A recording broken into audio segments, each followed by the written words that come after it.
What if everything you learned about death was a lie created by a being pretending to be God? This question, in itself, is already uncomfortable.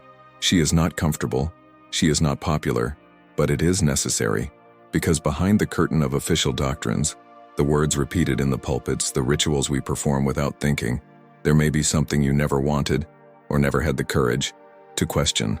What if the idea of heaven and hell, of judgment and salvation, of soul and reincarnation, is part of a larger theater? A theater where the main actor dresses as light, but carries within him the most subtle and dangerous darkness.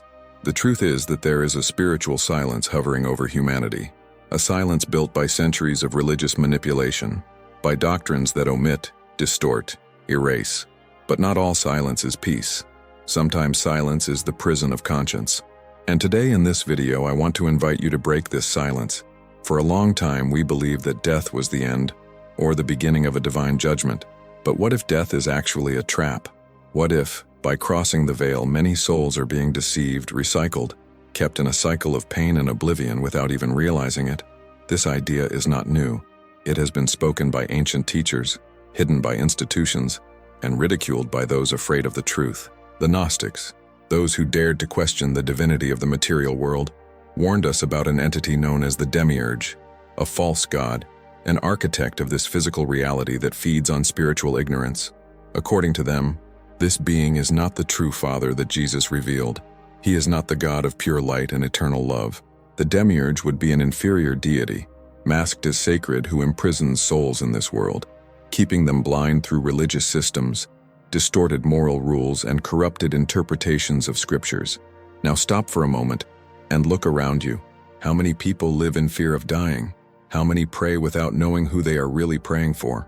How many follow ecclesiastical rituals without ever feeling the presence of the Spirit of truth? Perhaps, behind it all, there is a much darker purpose than we imagine.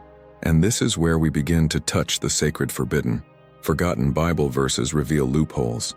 The God of this age has blinded the minds of the unbelievers. 2 Corinthians 4:4. Who is this God of this century? Why does he blind people? Wouldn't he be the same one who offered glories and kingdoms to Jesus in the desert? The same one who hides behind divine titles, while manipulating the destinies of souls like pieces in a spiritual game that few understand? And when Jesus says, "You will know the truth, and the truth will set you free," perhaps he wasn't just talking about moral laws or religious beliefs. Perhaps he was pointing to something much deeper, a spiritual liberation that begins when you break through illusion. This video is not about convincing you to believe in something. It's about inviting you to look beyond the veil, seeing what was hidden, remembering what your soul already knows but has forgotten. We are about to enter territories that defy logic, tradition, and comfort zones. And this is just the beginning. The door is ajar, and a light begins to pierce the darkness. Are you ready to enter? If at any point during this introduction, something inside you stirred, an old doubt, an unresolved discomfort, a forgotten spiritual memory, then please don't keep it to yourself. Share in the comments what you feel. What spiritual doubt do you carry in silence? What questions have you never had the courage to ask out loud? This space here is a refuge for those looking for more than ready-made answers. It is for those who yearn for truth. You are not alone. Many who are watching now are also going through this same awakening. Write in the comments, "My soul wants to know," if you feel that something greater is calling you. Or confess honestly, "My beliefs were shaken." If this video has already made you rethink everything you believed, this exchange is part of the healing, part of the reconstruction. If you've come this far, it's because something in you wants to go deeper. So I invite you, leave your like now. This shows YouTube that this content is important and can reach other people who also need to wake up. And if this topic calls to you, if you feel like this is the kind of truth your soul has been waiting for, subscribe to the channel, activate the bell, because what lies ahead is not light, it is liberating. And together, we will cross this path. Now, take a deep breath, because this next part could shake everything you thought you knew about the divine, death, and your soul's destiny. Are we really reincarnated? Or are we trapped in a cycle controlled by a deceptive entity? This question carries a weight that few dare to ask. Stenta. Because it doesn't just question what we learn in churches, in catechisms, in pulpits. It touches directly on what we consider absolute, our salvation, our eternal destiny, our faith. The simple fact of considering that this world could be part of a spiritual trap, commanded by a being who presents himself as God, is enough to shake the foundations of what many consider sacred. But what if this doubt is precisely the beginning of awakening? Today, you will discover why the ancient Gnostic teachers, men and women who dared to challenge the dominant interpretations of Scripture, warned so fervently about the Demiurge, the false god, the great deceiver. They were not talking about a myth or a symbolic character. They claimed that the creator of this physical world, full of pain, suffering, wars, and injustice, was not the true God of love and light that Jesus came to reveal. And this revelation changes everything. According to the Gnostic tradition, the human soul is not here by choice, but by imprisonment. Each birth in this world is not a gift, but a repetition, a cycle of forgetfulness and pain, orchestrated by a being who wishes to keep souls from the truth. This cycle is what many call reincarnation. But unlike what some Eastern doctrines say, for Gnostics, reincarnation is not evolution, it's punishment, it is spiritual prison. This arrest, however, is disguised. She presents herself with masks of religiosity, with promises of paradise, with moral codes imposed not by love, but by fear. The figure of the Demiurge appears between the lines of the Bible, especially when we read with open, untrained eyes. For example, when Paul writes in 2 Corinthians 4:4, "The God of this age has blinded the understanding of the unbelievers." He is not referring to the true Creator, but to an entity that has made himself master of this world. And this entity, according to the Gnostics, is the Demiurge himself. Have you ever stopped to think about why there is so much contradiction in the biblical accounts between the God of the Old Testament and the message of radical love that Jesus brings in the New? While one demands blood sacrifices and imposes laws with cruel punishments, the other says, "Love your enemies, forgive 70 times 7, the kingdom is within you." There is a rupture, a split, a revelation, and many Gnostic masters saw this rupture as the key to spiritual liberation. They claim that Jesus came not to enforce the law of the world, but to break it, not to glorify the God of this world, but to denounce him. Can you imagine the weight of these words for the religious people of the time? They wanted to kill Jesus not just because he healed on the Sabbath, but because he dared to affirm that the true kingdom was not in the temples, nor in the traditions, but within the human being. Because he drew attention to a truth that could no longer be hidden, even under tons of rituals, dogmas, and commandments of men. Now think with me, if the world lies in the evil one, as written in 1 John 5:19, could it really be that the human soul is being led to the light after death? Or is it being recycled, erased, forgotten, and returned to this world to continue feeding a system of suffering disguised as an ordeal? This question is not just theological, she is existential. Because if it is true, then our entire spiritual walk needs to be reviewed. And perhaps what we call salvation has been hijacked by this false god. This video is not an ordinary preaching. It is an invitation to spiritual lucidity. We don't want to teach you to deny everything you've experienced, but rather to question more deeply what you accepted as absolute truth. Because, my brother, my sister, there is a huge difference between faith and blind obedience. True faith drives us to seek. Blind obedience paralyzes us in ignorance. The true God is not afraid of your questions. The true God is not offended when you think. Quite the opposite. He calls. He whispers. He wakes up. Perhaps, right now, you are feeling something different. A shiver, a nuisance, an ancient spiritual memory wanting to emerge. This is a sign that something in you is awakening. And when the soul begins to wake up, it begins to see beyond the veil. He begins to see that hell is not just a place of punishment, but a state of continuous imprisonment in this reality, and that heaven is not a place where we go, but a spiritual condition of reconnection with the original divine source. So, keep watching. Don't stop here. What we are going to reveal in the next few minutes may shake everything you thought faith was, and at the same time reignite the true flame of the Spirit within you. Now I want to hear from you. Have you ever seen something similar? Comment below. Share your impressions, your fears, your discoveries. If a phrase, an idea, or even an old memory comes to the surface, don't keep it. Write "go" in the comments. Say, "I want to wake up." Or simply, "My soul is restless." And if this message spoke to you, sign up now to continue this journey with us. Activate the bell and don't miss the next revelations. The path is long, but with each step, the light gets stronger. May this revelation lead you to seek the truth, not in men, but in God Himself. The Bible says, "You are dust, and to dust you will return." Genesis 3:19. A short phrase, but one that has echoed like thunder in the human heart since the earliest times.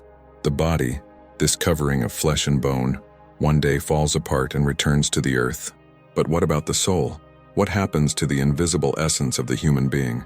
To what we feel we are, even when everything around us changes? Where is she going? Will you fall asleep? Wait? Reincarnate? Is it judged? Or are you stuck in a cycle that almost no one understands? The silence of death has always been a mystery, and over the centuries, the Christian tradition has tried to fill this void with answers. For many Christians, especially within the traditional view, death is the final point of earthly life and the beginning of a wait, either in Abraham's bosom or in torment, until the final judgment.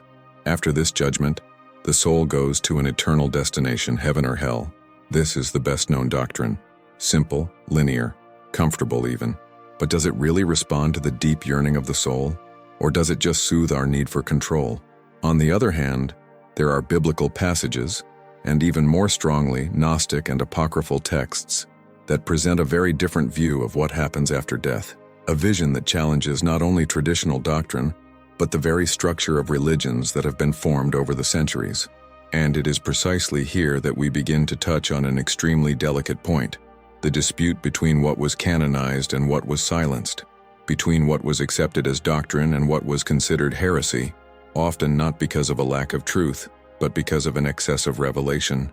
For Gnostics, death is not liberation. On the contrary, it may be just another step into a spiritual prison. According to this view, the soul, upon leaving the body, does not immediately ascend to meet God. Instead, it traverses layers of realities, also called eons or planes, where entities called archetypes or archons act as guardians. These entities were created by the Demiurge, the false god, who rules the material world. And the role of these guardians is to keep souls trapped, confused, disoriented, so that they reincarnate again, forgetting who they are, forgetting where they came from. This sight is shocking. But why does it resonate so deeply with many who seek to understand life's injustices? How many times have you heard someone ask, "Why do good people suffer so much? Why are they born into destroyed homes, in misery, in war, in lovelessness? Is all of this really just divine ordeal? Or is there a perverse spiritual mechanics operating behind the scenes?" Gnostics believed that the true God has no part in suffering, that He is pure light, pure love, and that the suffering of this world is a consequence of the Demiurge's rebellion and the imprisonment of souls in this illusory plane. And the most surprising thing is that this vision does not deny Jesus. On the contrary, it exalts Him. For the Gnostics, Jesus did not come to confirm the religious system, but to break with it.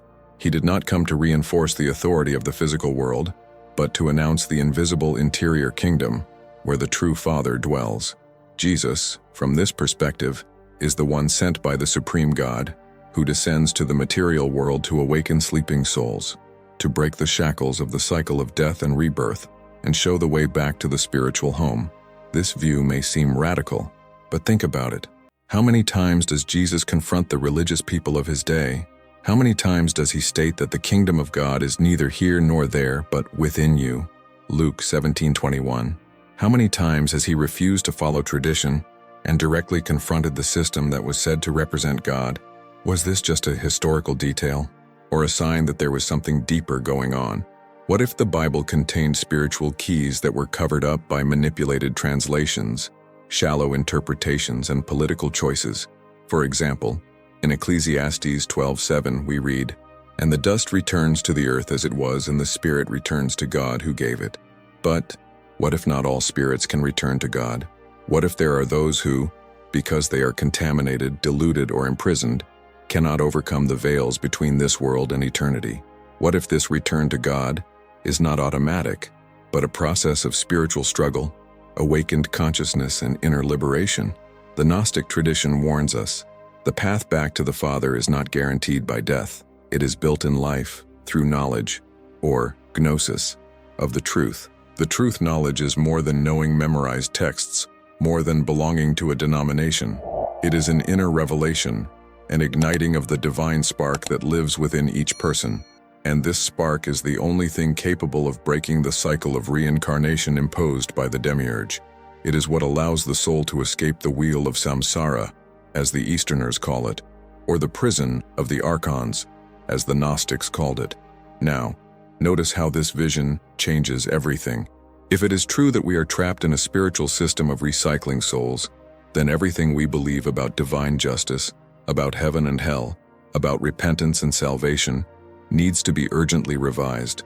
True salvation, then, would not be an automatic pass granted by repetition of religious formulas, but a deep and painful process of spiritual awakening.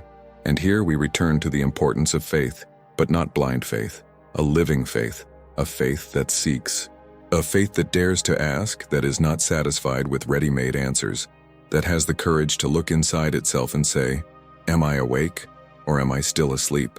This is the faith that frees, the faith that sees beyond the veil, the faith that, instead of feeding on the fear of hell, is moved by the burning desire to rediscover the primordial light from which we came.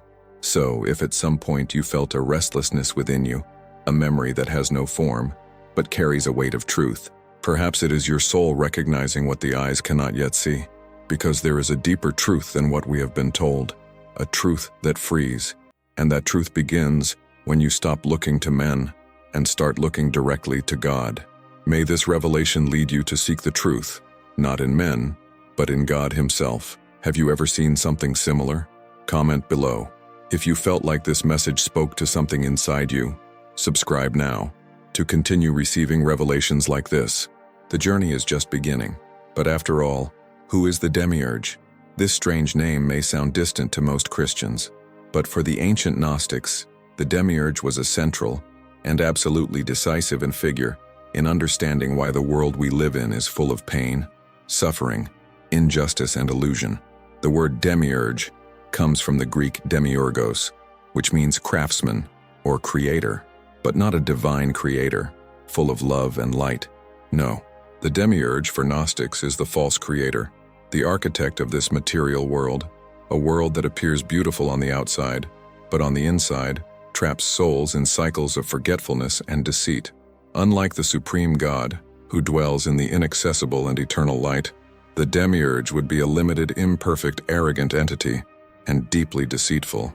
According to the Gnostic texts found in Nag Hammadi, such as the Gospel of Judas, the Hypostasis of the Archons, and the Apocryphon of John, the Demiurge was generated in a disorderly way, without the permission of the Most High. He would have been born of Sophia, divine wisdom, but outside of time and order, and therefore, upon becoming aware of himself, he considered himself the only God, proclaiming, "I am God, and there is no other besides me."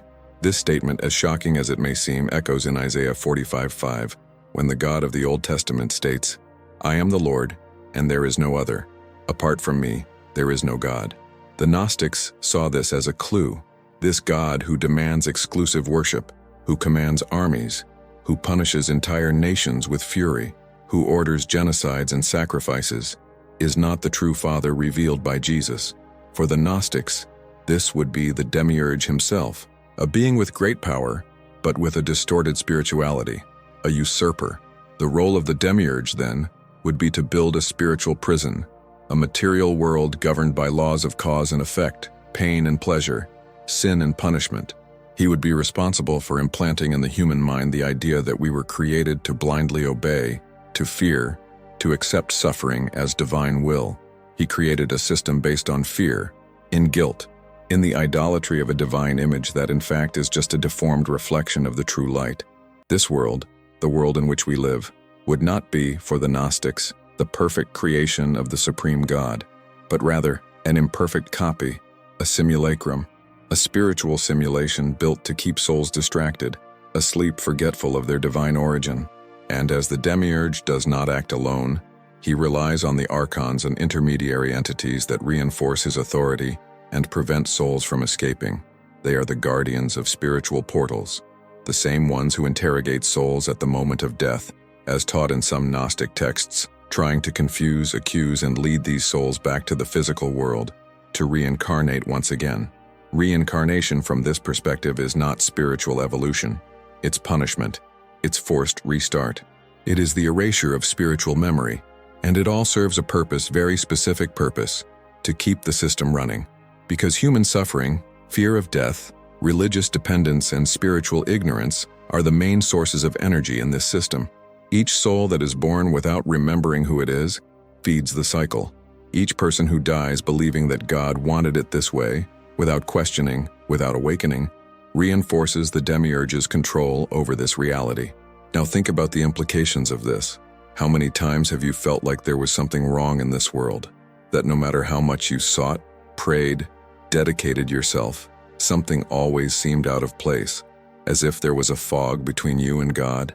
What if this feeling wasn't just a crisis of faith, but the echo of a truth that your soul already knows, but that the human mind has been taught to reject? Gnostics tell us that the soul is a spark of the true divine, imprisoned in a body of flesh, living in a world of illusion, and that the true God, the Father of lights, is beyond this cosmos. Jesus, when coming into the world, did not come to validate this system. He came to face you. When he says in John 8:44, "You are of the devil, who is your father," he is not speaking to atheists, but to the religious people of the time, with those who mastered the scriptures, but did not know the true Father. This is not just strong, this is revealing. The confrontation between Jesus and the Demiurge is subtle but present. The God who demands blood sacrifices and orders the destruction of entire cities does not resemble the God who preaches forgiveness to his enemies and sacrifices himself out of love. The God who punishes up to the 4th generation of children does not match the one who forgives 70 times 7. And perhaps that is precisely why Jesus' message was so threatening. He didn't come to bring another religion. He came to ignite a silent spiritual rebellion, an insurgency of the soul against the rule of the archons. This view was not well received. She was persecuted, burned, censored. The councils defined what would be considered the Word of God and what would be heresy. But the truth cannot be silenced by decree. It continues to echo in ancient texts, in the questions that do not want to be silenced, in the concerns of the soul, in spiritual experiences that defy the limits of logic. The Demiurge continues to operate, hidden under religious robes, using guilt as a chain and fear as a handcuff. But the revelation lives on. The spark still shines, even in the darkness. And that's why you're here, because something in you refused to accept the easy answer, because your soul yearns for more than dogma. She seeks the truth, and truth sometimes begins where doctrine ends. May this revelation lead you to seek the truth, not in men, but in God himself. Have you ever seen something similar? Comment below. If this message spoke to you, subscribe to receive more revelations like this. The path to awakening is opening, and we still have much to reveal. Is reincarnation a mistake?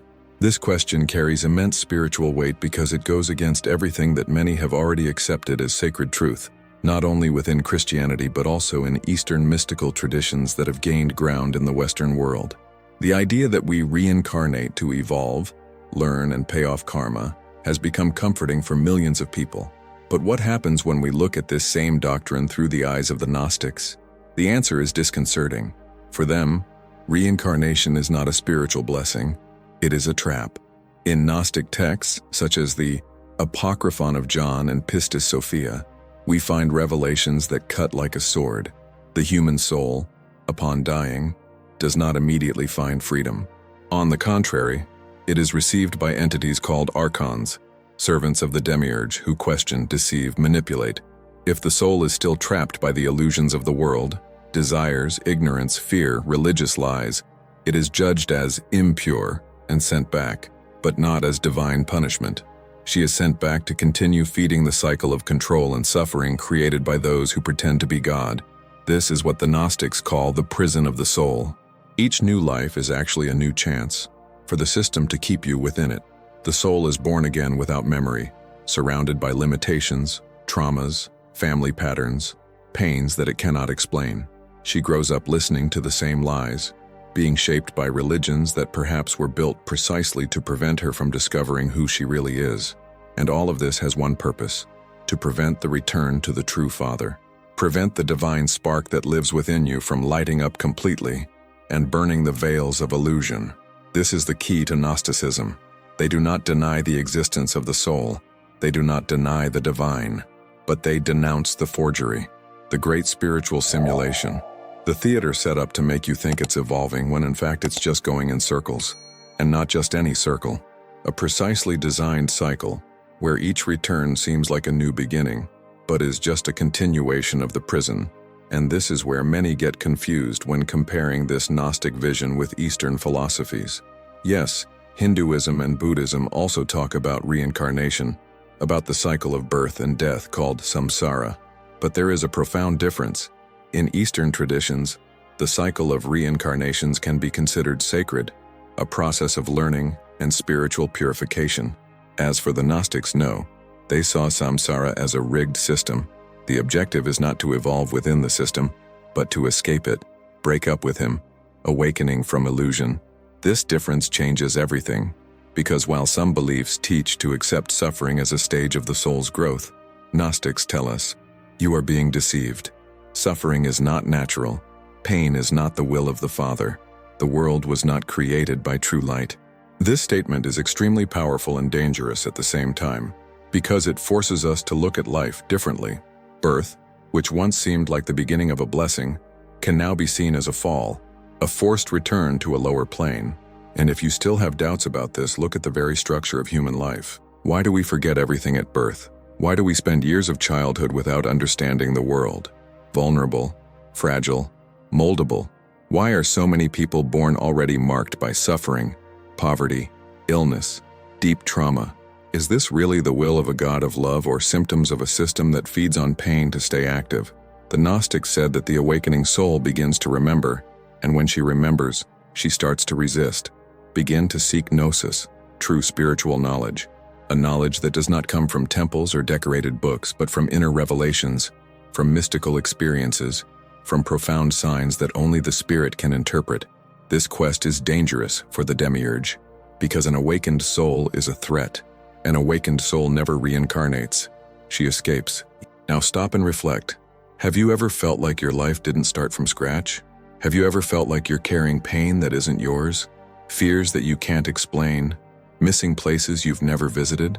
Have you ever had that strange feeling of, I've lived this before, of being out of place, as if your soul didn't completely belong to this world?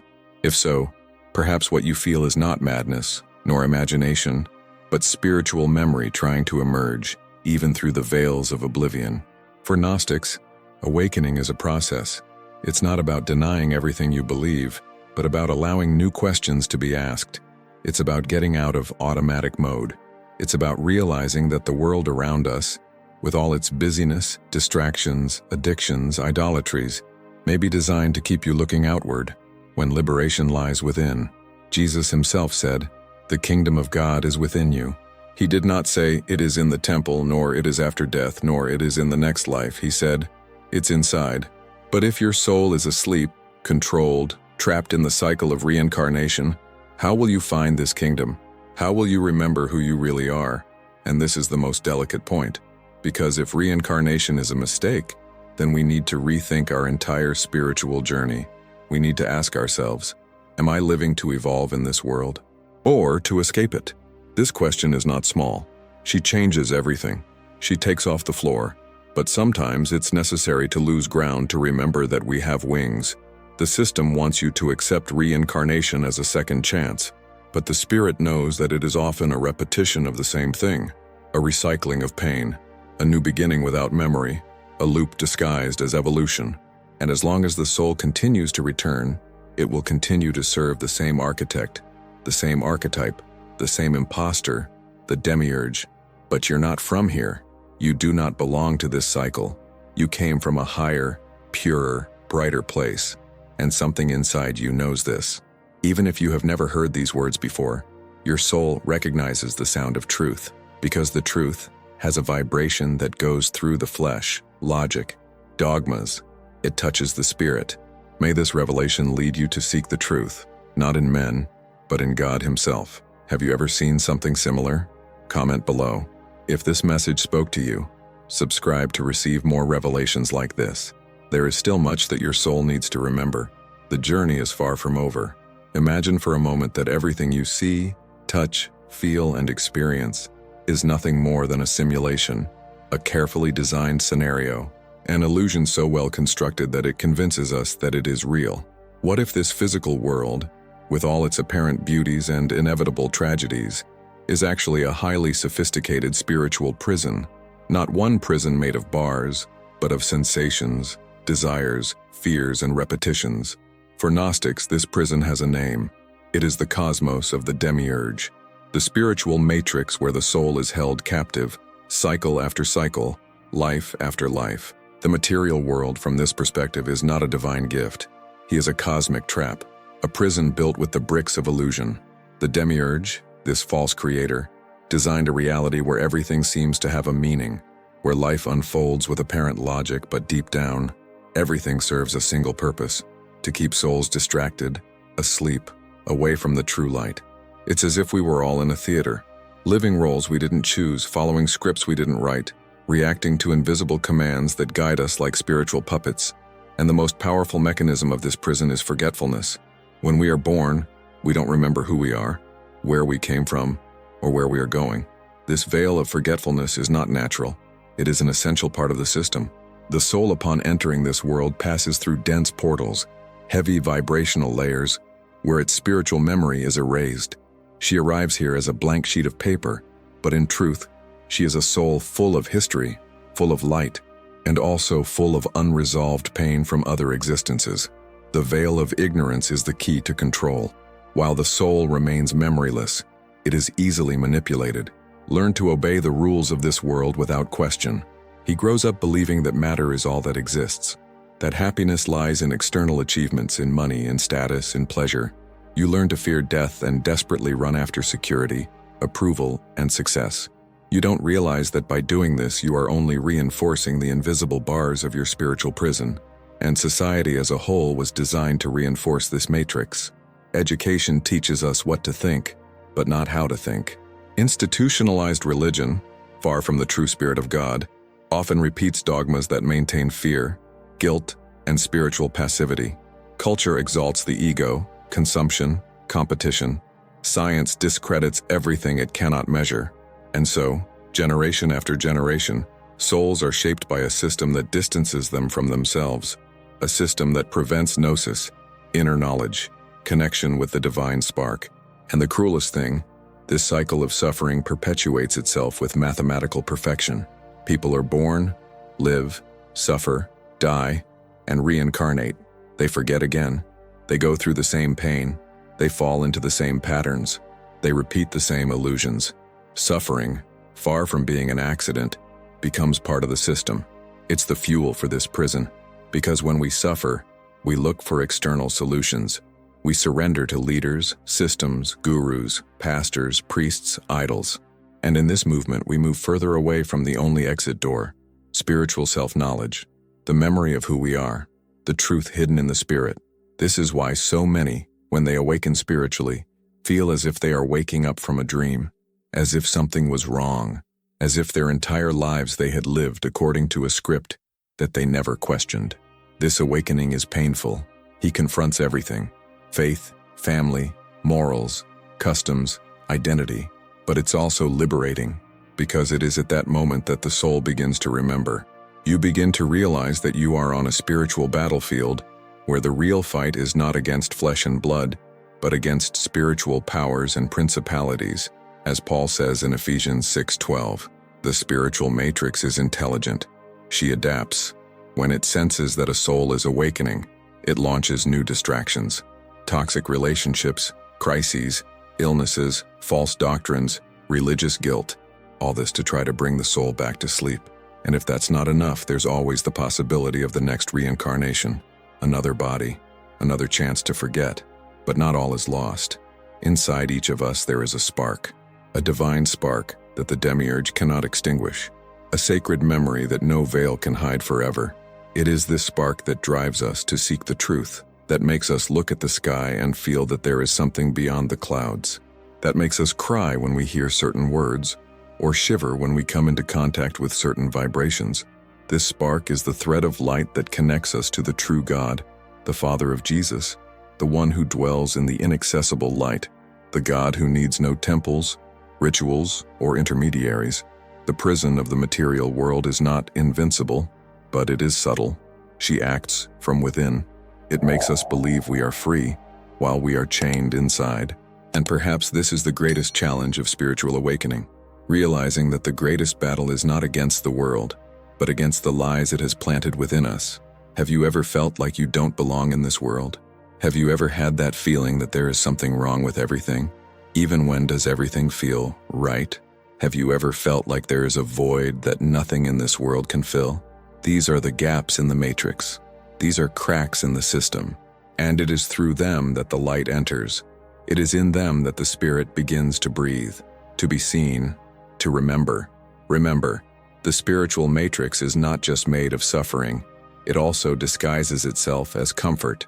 She hides in the moments when everything seems to be fine, because the deepest sleep is the one that happens when the body is calm, but the soul is anesthetized. Therefore, waking up is not comfortable. It's uncomfortable. It's painful, but it is necessary, because only by awakening can the spirit break the shackles of the material prison. Only when we wake up can we see the world as it really is, and not as we were taught to see it. May this revelation lead you to seek the truth, not in men, but in God Himself. Have you ever seen something similar? Comment below. If this message spoke to you, subscribe to receive more revelations like this.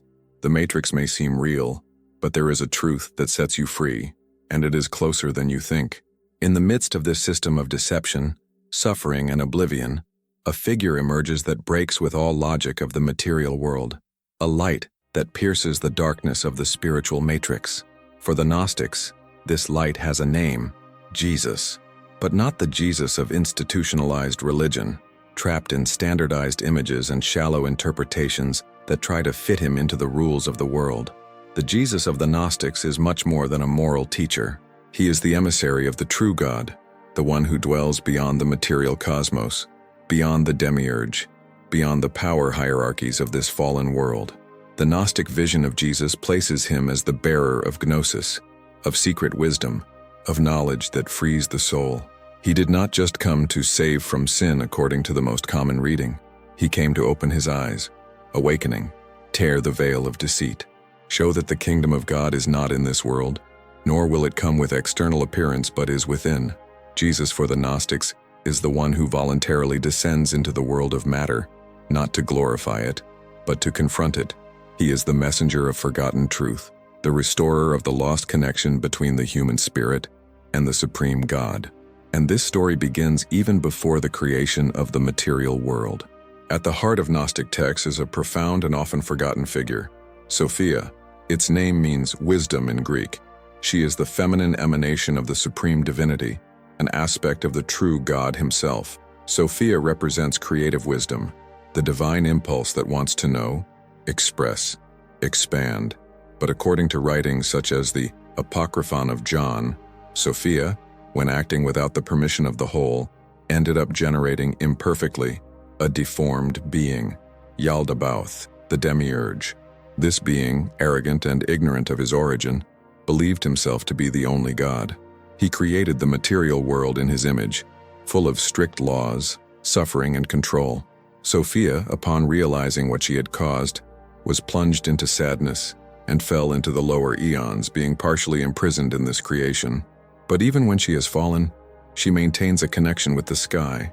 Sophia represents the spark of wisdom that still dwells within the world and within human souls. It is the silent scream that many feel, the intuition that something is wrong, the spiritual pain that pushes us out of the system. Jesus then comes as the one who responds to Sophia's cry. He descends into the domains of the Demiurge, not to be accepted, but to be rejected, not to be worshipped by this world, but to face it with the truth. That is why he says, "My kingdom is not of this world." It does not belong to the structure of the material cosmos. He is not the son of the Demiurge. He is sent direct from the Father of Light, the invisible God who rules not with fear but with freedom. Jesus is the way back, the bridge between the imprisoned spirit and the original divine source. His mission was not to found a new religion, but to free those who were ready to awaken. He spoke in parables not to confuse, but because spiritual truth cannot be delivered in crude form. It needs to be revealed within. That's why he said, "He who has ears to hear, let him hear." Gnosis is not taught. She is recognized. And Jesus, by healing, by forgiving, by loving without judgment, was showing a new way of living, outside the oppressive law of the Demiurge, outside the cycle of guilt and punishment, outside the prison of the flesh. The crucifixion even takes on a new meaning within the Gnostic vision. It is not just a sacrifice to pay for sins. It is the culmination of the confrontation between the messenger of light and the powers of darkness that rule this world. Jesus was not killed just for the sins of men, but for the archons, for the invisible authorities who fear the light. They thought that by physically destroying him, they would destroy their mission, but it was the opposite. The cross became the key, because by handing over his body, Jesus proved that matter is not the final prison, that the spirit can cross death, that the soul can overcome the cycle, and that is why, after his resurrection, he appears to the disciples with a transformed body. He doesn't return to the same prison. He returns with another essence. He is the prototype of the freed soul. He shows the path that each of us can follow, a path that begins with the awakening of inner truth, with the recognition of the divine spark, by breaking with the false structures that keep us trapped in suffering. Sophia and Jesus, then, are not isolated characters. They are parts of the same spiritual story. It represents the fall and the outcry. It represents response and liberation. Sophia is the echo of wisdom that still lives within the human soul. Jesus is the manifestation of the truth that comes to seek it. Together, they represent the cosmic drama of the imprisoned soul and the spirit that comes to free it. And all this is not just an ancient myth. It is a reflection of what happens inside each of us. When we suffer, when we feel lost, when we seek answers in a world that only offers distractions, we are experiencing Sophia's lament. When we have a spiritual awakening, a deep intuition, an inexplicable desire to break with the system, we are receiving the call of Jesus. He continues calling, "Awake, you who sleep, arise from the dead, and Christ will enlighten you." Ephesians 5:14. This enlightenment does not come from men. It doesn't come from institutions. It doesn't come from dogmas. It comes from living truth, from the voice that whispers inside you, from direct connection with the God who is beyond time, space, and matter. The same God who sent Jesus, the same God who knows you by the true name the world has never heard, the same God who never forgot you, even when you forgot him.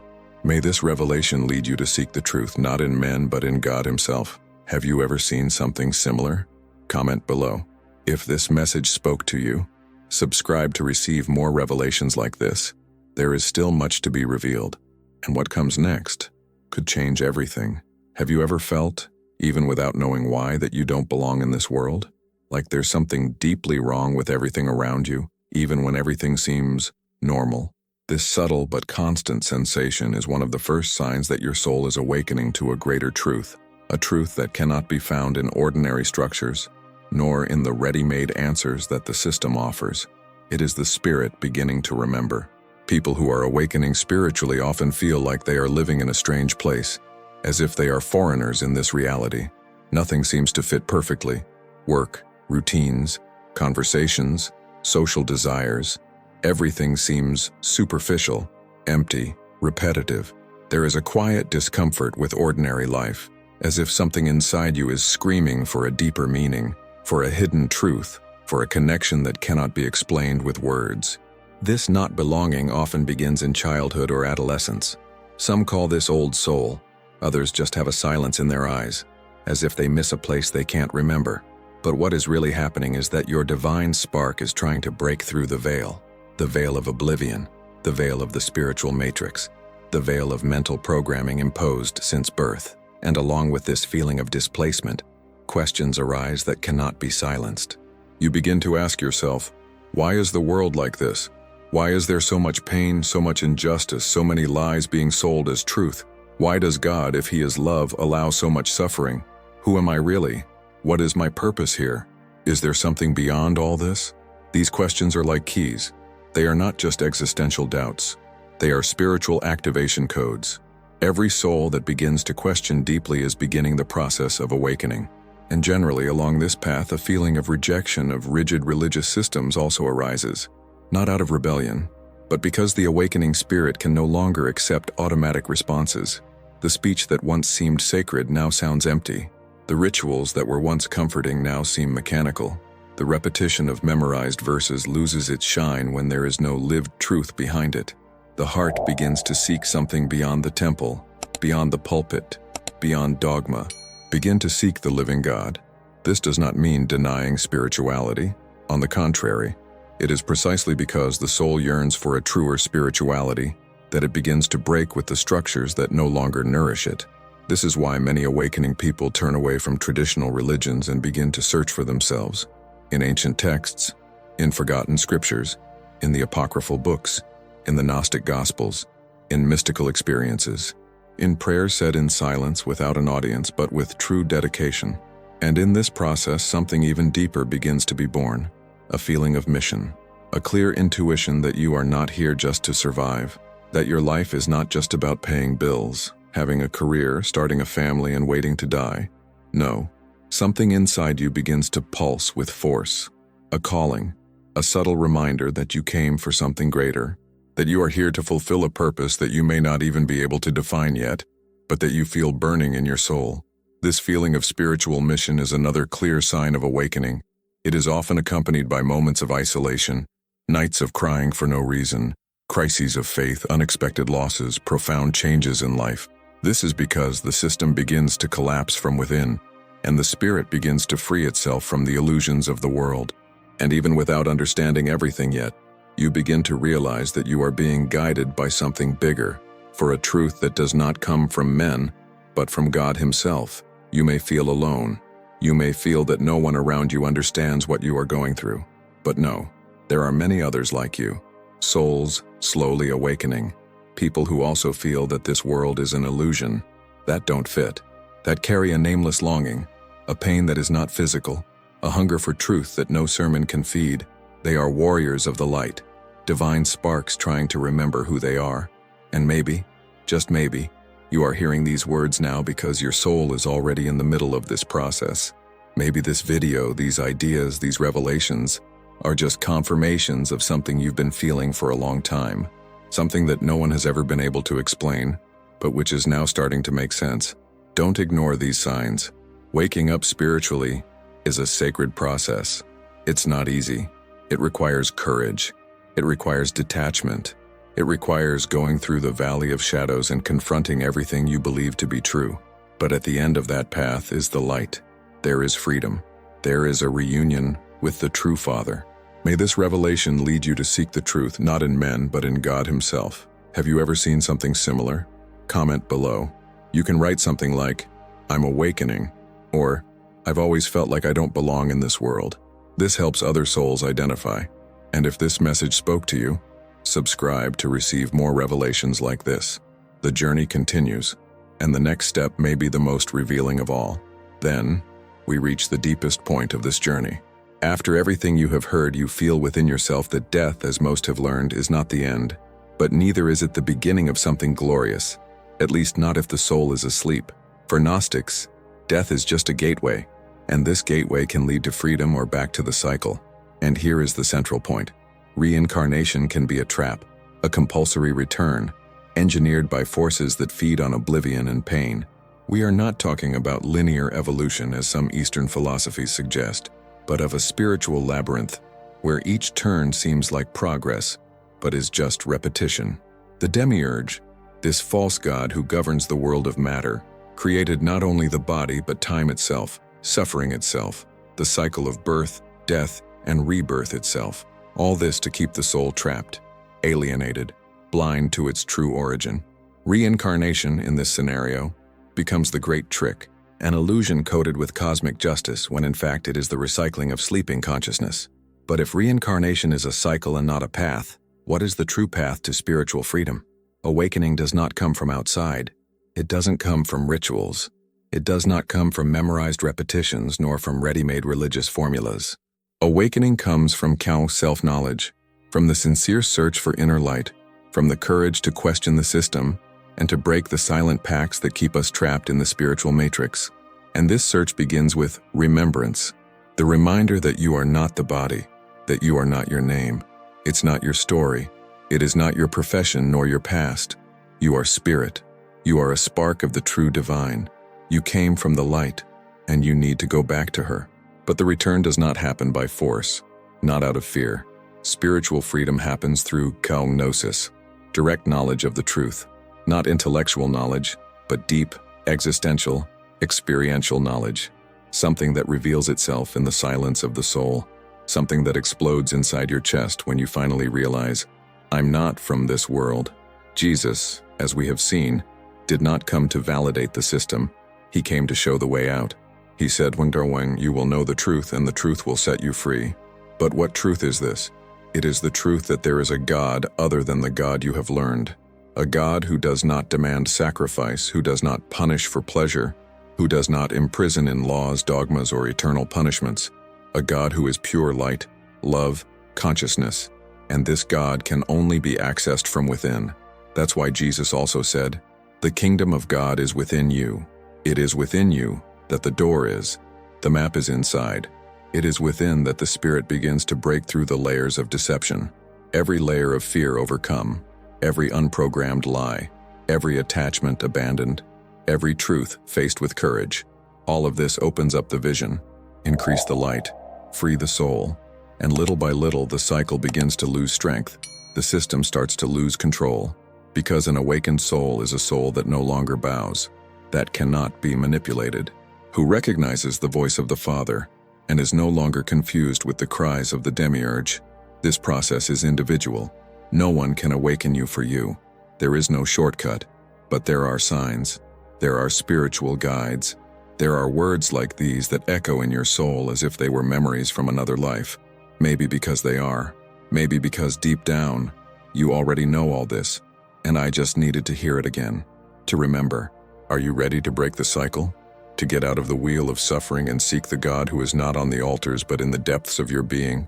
Are you willing to leave behind the beliefs you were taught since you were a child and seek the truth with clear eyes and an open heart? That's the choice. This is the climax. This is the point at which the soul decides, continue sleeping or wake up for good. May this revelation lead you to seek the truth, not in men, but in God Himself. Have you ever seen something similar? Comment below. You could write something like, I'm ready to break the cycle, or I feel like my soul is awakening. These words help other people connect with your journey. And if this message spoke to you, subscribe to receive more revelations like this. Because the path of the Spirit does not end here. There is still much to be revealed, and perhaps what comes next will be exactly what your soul has been waiting for.